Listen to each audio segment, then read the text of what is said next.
Good afternoon. I'm Tony with the Benita and Catalina Foundation. I invited Jella, I invited the representative of Mayor Misa to show how, not complicated naman, but variegated is the question of what the social enterprise is.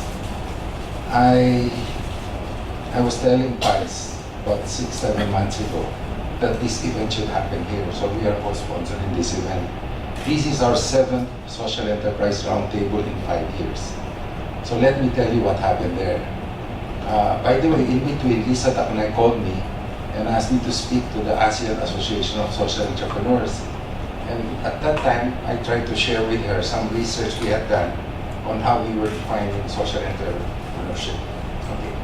So our first 2 roundtables were at Ateneo at Rockwell. We asked anybody who's anybody at that time. This is 5 years ago. Nobody in LaSalle was talking about social entrepreneurship. Most people were not. But we got to talk with the people who thought they were in social entrepreneurship. We just listened. And over 4 roundtables, about 70, 80 people and organizations came. So BPI Foundation was there, LCF, PTSP. Name the group, we must have invited them. We also tied up with, I think, 25 universities. So who do you want? University of San Jose Recoletos, any major school in business. We have hosted events at San Beda, CEU, etc. So we tried to make sure that we got the perspective of all the people concerned plus all the schools. There's nobody here from British Council. The British Council, for example, called us and asked us to host the first visit to Asia of the only school in Europe calling themselves a social enterprise university. They asked us to arrange it, we organized it, we met with them, and at the end of the conference, we persuaded them that they were not a social enterprise. Okay? We told them they were a social business. So, if you go to our website, we have 2 publications you can download for free. They're very short manuscripts, less than 10 pages each. One is called Defining Social Enterprise. The other one is called Defining Social Business. These are not just manuscripts. They are based, this year, DCYF is 25 years old. We have a little experience in research because we are a school-based foundation. For example, I paid LaSalle to do a 20-year study for me. We are in year 18. We have the results. We have not been sharing them. I wanted to have a generational study. So when I talk to anybody, we will have a hard time disagreeing with me because my study is based on 20 years monitoring the same people with so many changes in leadership, etc. So we are doing a lot of studies like that all over the Philippines, in Mindoro, etc. In places that people say they've been to, and I'm using only the top universities, those with level 4 accreditation and level 3 to do it for me. First, I train them how to do the research, or I ask people with me to train them. We do have a number of people with doctorates from Harvard working for us. And we ask them to train them in research, etc. We have a case writing program. It's not a lot. I think we will have about 500 cases very soon. We have produced a casebook to teach social enterprise. We have a faculty handbook. But there are things like that. We only use them internally. But of course, maybe we should think about sharing them. That's why people who were buying our manuscripts, we decided let's just give them for free. By the way, Dr. Nanette, nice to see you again. Hello, good to see you too. I've had the pleasure of visiting her and failing to dance her dance. Tumatanda na, marami na akong problema. But anyway, so our definition of social enterprise in those manuscripts is very straightforward. Our position, I'm an accountant. I spent my career in a small company called SG. They asked me to run operations in 4 countries. I have little experience. I must be the oldest in this room. So, we define social enterprise as if your cost of doing business is for your social objective, you're a social enterprise. If it is not, then you misunderstand the concept of what an enterprise is. If after you make money, after tax, profits, whatever, you start doing good work, then you are a social business. We presented this to Senator Bam in 2 roundtables at Enderon. And we were telling him, same thing I told Lisa, I have a problem when you relate poverty alleviation to social entrepreneurship. The main issue in social enterprise is it is an enterprise. You cannot create an artificial situation with incentives, money, do-gooders from ADB. I have had meetings with Land Bank, Central Bank. I mean, I'm the guy who wrote the guidelines for microfinance in the Philippines. Under President Ramos, I was the head of the task force on credit for the poor. I have a little idea about that. And I said, the problem with us who are in the volunteer field, I'm just a volunteer now. I retired 32 years ago, in 1986, to put up 4 foundations. DCYF is my smallest foundation. And I said, we have to attack poverty in this country. But social enterprise has no role in that because poverty alleviation is probably government's problem. And if there are people who want to help, the government should not be required to provide money and resources and incentives just because they're helping. So we have a disagreement with the present coalition. And we can agree to disagree. But we have not made, unlike the present coalition, our position public. I will talk to Bam, Peter Unabia visits me, we talk about it. Why? Because my wife is from Mindanao, and they're a political family. So we get to talk. I asked TG Lingona to talk to him. And I said, Peter, Senor Pedro, you know who he is, di ba? He owns all the Senor Pedro Manok. Diba? Sabi ko, partner, matagal na tayo magkakilala. Let us be careful because your committee, which he will give back, 3-termers siya, di ba? Your committee on enterprise, diba? 3 of my pamangkins are there. I said, your committee on enterprise is not a social enterprise committee. Bam is a wonderful senator, but he is not the senator for social entrepreneurship.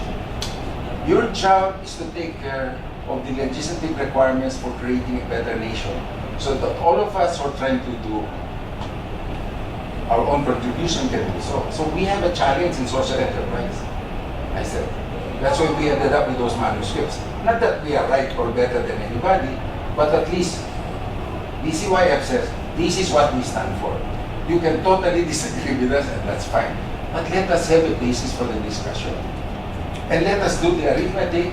Let us create the metrics so that we don't talk in general.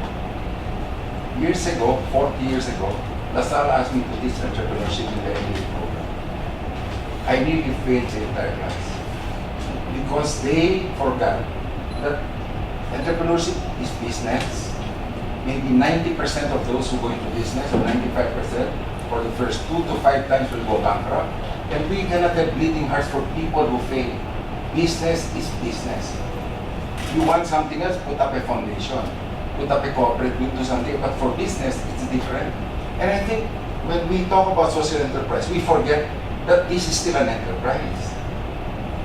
We think just because they're trying to address a social issue or a community need, we can forget that they're a business. And that is dangerous. Think of the country you will have. May problema siya, pantawid luto. May problema siya, bayaran natin ang gasolina. I don't know how many taxes you pay, but for us major taxpayers, this is a problem. We want to see roads, bridges, irrigation. I mean, the serious problems of development. For those of us who volunteer, it is good to focus on something very specific. When GK and Chandra Farm was putting up your school, they consulted with us. When Ateneo was putting up their masters in entrepreneurship, they talked to us. It's not important about what we did. I wrote the curriculum for the AIM program. I wrote the entire curriculum because what I studied in doctorate was pedagogy. And I'm telling you, I don't know how to teach entrepreneurship. And I taught entrepreneurship in the MBA program. Because there is that question mark on Can I teach you or should you experience it? Should you learn it at home from your parents? Diba, this argument about culture. So, the same problem arises in social entrepreneurship. When I talk to Mayor Mesa, I'm shocked. He's helping farmers do all sorts of businesses. You have to visit Alapan. You have to see what they're doing. So, defining it, which I thought was our first job, is an important thing to do. And if we cannot reconcile everything, we should not attempt. But let's do our best. I have a serious objection to including poverty alleviation, but I'm only one person. And I still believe in a democracy. Diba? I don't believe in mob rule, but I do believe in a democracy. Okay, so that's one thing. So where am I coming from? How come at this age where I can see 17 horizon, that I'm talking like this? Di pala tayo partner. Remember, nag-college ako in the 60s. Not yet. Pwede, bata ako kay Secretary de la Peña by 1 year. Oh. Sabi niya, but I told him, no, I'm 3 years younger. Diba? 68 na secretary. Oh, 67 ka. no, my classmates are 60 to 72 years old. They're my classmates. I'm one of the 2 youngest. But seriously speaking, so where am I coming from? Years ago, I was the first director of SMED. Years ago, I was the Bureau Director for Small and Medium Industry. I have a little familiarity with those two areas. Then I was asked if I could be one of 2 people that was going to run the Presidential Task Force on Credit for the Poor, which was the initiative of Mr. Ramos. We created the microfinance guidelines that said that the Grameen has a problem. My position. Grameen is problematical for the Philippines because we do not have uneducated women and we need men to be included. Diba? Do we help entrepreneurs? Yes, only when they are scaling up. We are not in the startup business. But you have a scale up, I have an split cap. Non-interest, non-collateralized loans using Shark Tank. Okay? So you get 5-10 minutes and that's it. Pero, considering we've been doing it 25 years, I think we've made enough mistakes to have learned. I cannot claim to be good, but imagine, inabot ako ni Pats. He was my first intern in BCYM. Kakatuwa, no? Kakatuwa. And he is much better than we could ever have. Magaling yan si Pats. Retire na nga ako eh. But Kaya take over. oh, so, the point of my comments is that let us try to arrive at a definition. If we cannot agree, then let us say what are the exceptions.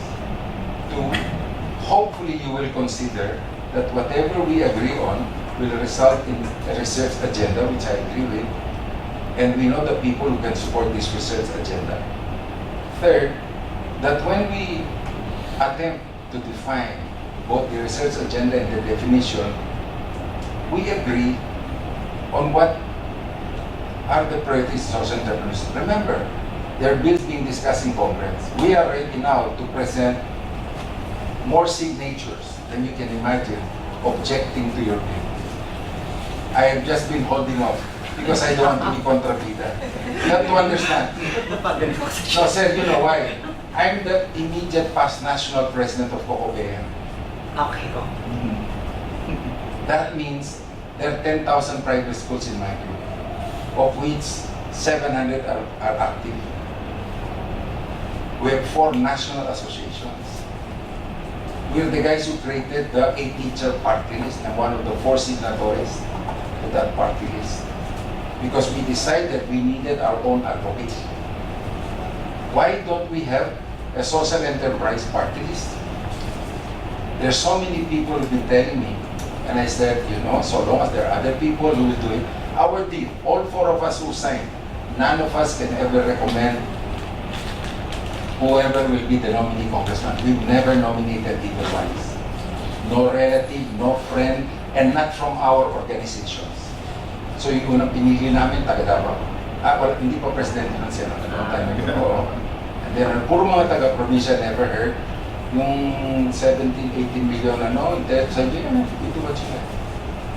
We just want teachers to voice. I think social entrepreneurship, that might be something you might want to consider. Rather than incentive, iba yung may advocate ka na makikipag-away talaga. And on the disagreements that we may have, so what? We're nice people, right? We can agree to have a beer. Di ba? Okay, anyway, so my last point is that let us think of an immediate activity we can do. So this is not just a debating society. Whether that is to support GK, and I'm proud of the Enchanted Farm, you cannot stop me from going there kasi Raf is one of my volunteers. Mad Travel. The guys who come to us all the time, Bayani Bru, si Marika Bosora, plus and play, you'd be surprised who is talking to us. We just don't announce them. Diba? We have a recognition program, remember? Why was I late? Because we were deciding today who will be this year's BCY Innovation Awards awardee. And I don't know if you know it, our innovation awards are recognized by Presidential Proclamation 172, recognizing BCYF as the leader in innovation. Diba? We don't announce it, we just had a copy. And that's what we were doing. We arrived at I cannot tell you, but I would like to invite everybody here to our dinner on November 28th at the Tower Club for our Developmental Social Enterprise Awards night. Please tell me if you're coming. It is by invitation. It is part of our silver anniversary with 25 years. I hope you will come. So you will get to meet the finalists, the awardees for the last 4 years. And matatawa kayo because many of them are in your groups.